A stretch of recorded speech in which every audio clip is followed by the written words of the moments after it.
નર્મદાથી આમ આદમી પાર્ટીના એમએલએ સામે ફરિયાદ બાદ હવે ચર્ચાએ જોર પકડ્યું છે। ડેડિયાપાડાના એમએલએ ચેતર વસાવાએ પણ ફરિયાદ હવે સામે કરી છે। હોટલમાં ભોજન બાકી પૈસા મારામારી મામલે ફરિયાદ દાખલ કરવામાં આવી છે। આમ આદમી પાર્ટીના એમએલએ ચેતર વસાવાએ પુરાવા જાહેર કર્યા।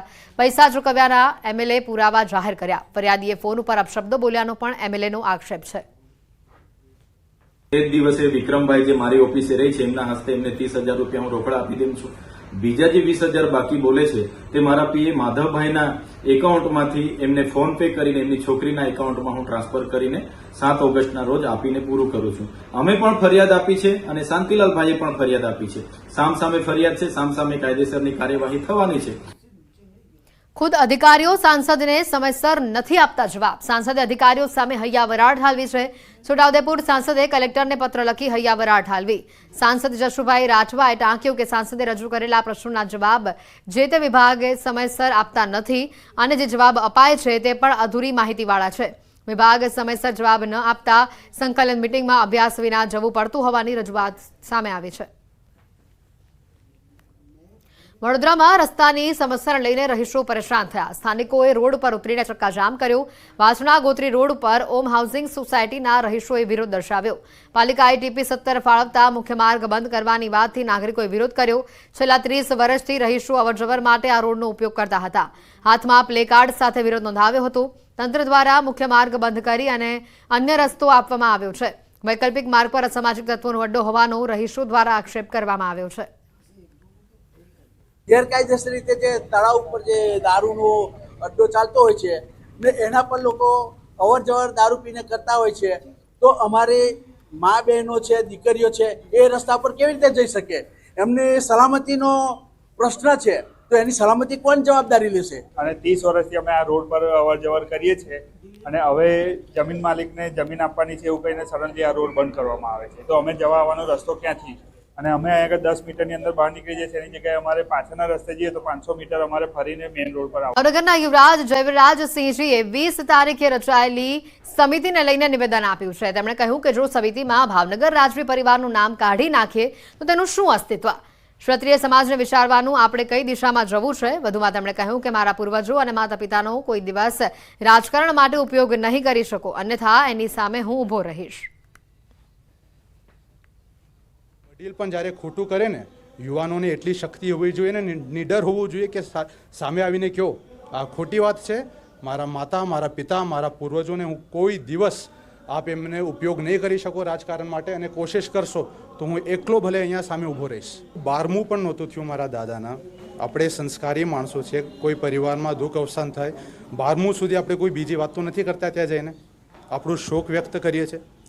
ત્યારે 5મી જૂને 4:15 વાગે નીલમબાગ પેલેસ હોટેલ બાપુ આવ્યા હતા અને આજ સમિતિની વાત અને પદના પ્રમુખ સ્થાને મને જયવીરરાજસિંહજી ગોહિલને બેસાડવાની વાત મારે સાથે કરી હતી।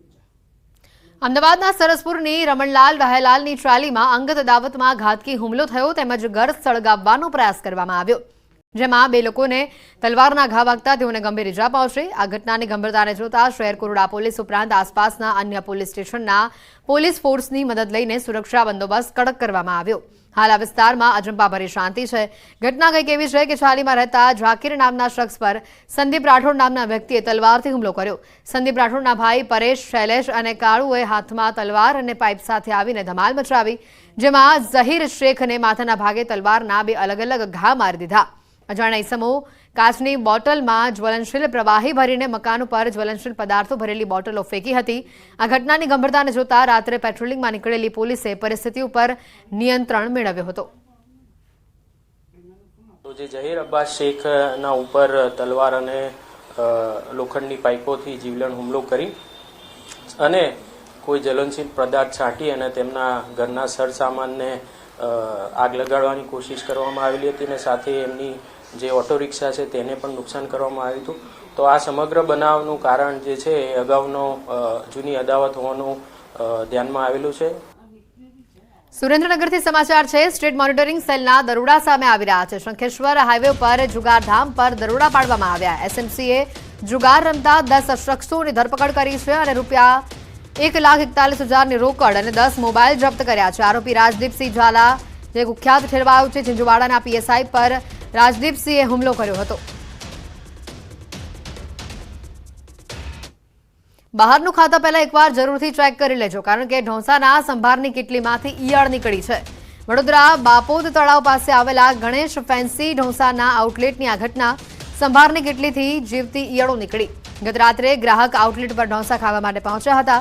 ઢોસાની સાથે સંભાર માટેની કીટલીના કિનારે 2 જેટલી જીવતી ઈયળો સળવળતી જોવા મળતા ગ્રાહક પણ ચોંકી ઉઠ્યા. ગ્રાહકે આ અંગે મેનેજરને જાણ કરતા કીટલી બદલાવી નાખી.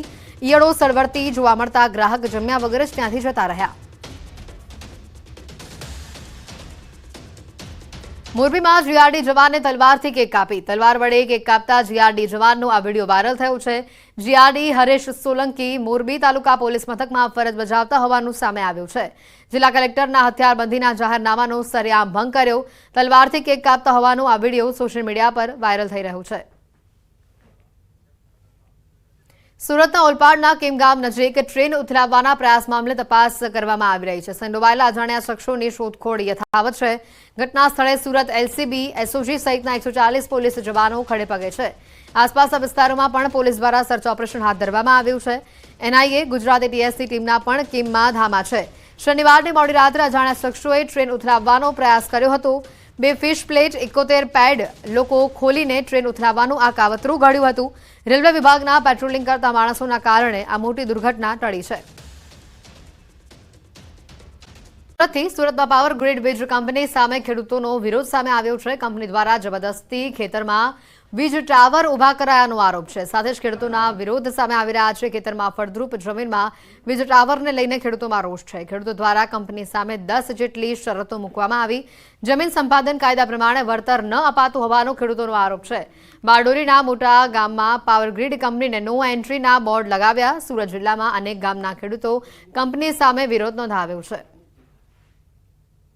કોઈ પણ જાતની અમારી પરવાનગી વિના પાવાગઢના અધિકારીઓ અમારા ખેતરમાં પ્રવેશ નહીં કરવો. તેમ છતાં જો પ્રવેશ કરશે તો એસપી સાહેબને ગરજી આપનાર છે કે ખેડૂતોની પરવાનગી વિના કોઈ અમારા ખેતરમાં દાખલ ન થવું. સર્વ ખેડૂતો અહીંયા આવ્યા હતા અને પોલીસને કહ્યું હતું કે અમારે આ લાઈન મંજૂર નથી. હાલના કાયદા હેઠળ આ લાઈન અમે નહીં જવા દઈએ. તમારે જો આ લાઈન લઈ જવી હોય તો અંડરગ્રાઉન્ડ લઈ જાઓ અથવા તો દરિયા કિનારાની પટ્ટી પરથી લઈ જાઓ. પરંતુ હાલના કાયદા પ્રમાણે આ નજીવા વળતરમાં અમે આ લાઈન અમારા ખેતરમાંથી પસાર નહીં થવા દઈએ એવું સર્વ ખેડૂતોએ પોલીસ ડિપાર્ટમેન્ટને કડક શબ્દોમાં જણાવ્યું. હવામાન વિભાગે વરસાદને લઈને આગાહી કરી છે. આજે દક્ષિણ ગુજરાતના કેટલાક ભાગોમાં વરસાદ જોવા મળી શકે છે. સુરત, નવસારી, વલસાડ, દમણ, દાદરાનગર હવેલીમાં આજે વરસાદની આગાહી છે, જેમાં ભારે વરસાદની આગાહી કરવામાં આવી છે.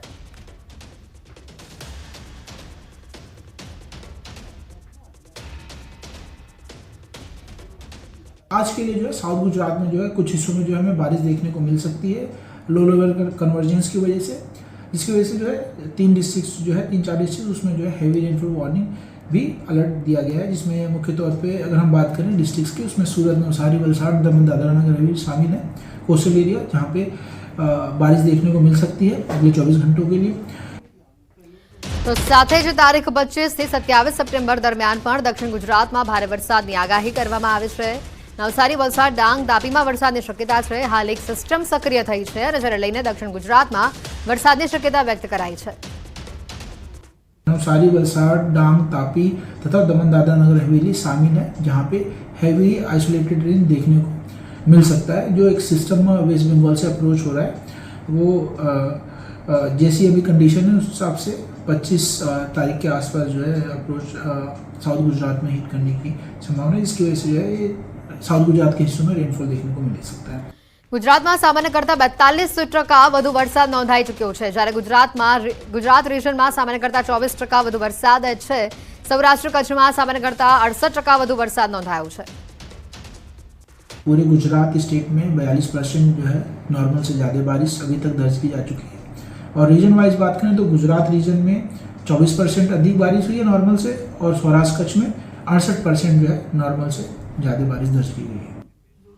વધુ સમાચાર છે સુરતથી. સુરતમાં પાવર ગ્રીડ વીજ કંપની સામે ખેડૂતોનો વિરોધ સામે આવ્યો છે. કંપની દ્વારા જબરદસ્તી ખેતરમાં વીજ ટાવર ઉભા કરાયાનો આરોપ છે. સાથે જ ખેડૂતોના વિરોધ સામે આવી રહ્યા છે. ખેતરમાં ફળદ્રુપ જમીનમાં વીજ ટાવરને લઈને ખેડૂતોમાં રોષ છે. ખેડૂતો દ્વારા કંપની સામે 10 જેટલી શરતો મૂકવામાં આવી. જમીન સંપાદન કાયદા પ્રમાણે વળતર ન અપાતું હોવાનો ખેડૂતોનો આરોપ છે. બારડોલીના મોટા ગામમાં પાવર ગ્રીડ કંપનીને નો એન્ટ્રીના બોર્ડ લગાવ્યા. સુરત જિલ્લામાં અનેક ગામના ખેડૂતો કંપની સામે વિરોધ નોંધાવ્યો છે. કોઈ પણ જાતની અમારી પરવાનગી વિના પાવાગઢના અધિકારીઓ અમારા ખેતરમાં પ્રવેશ નહીં કરવો.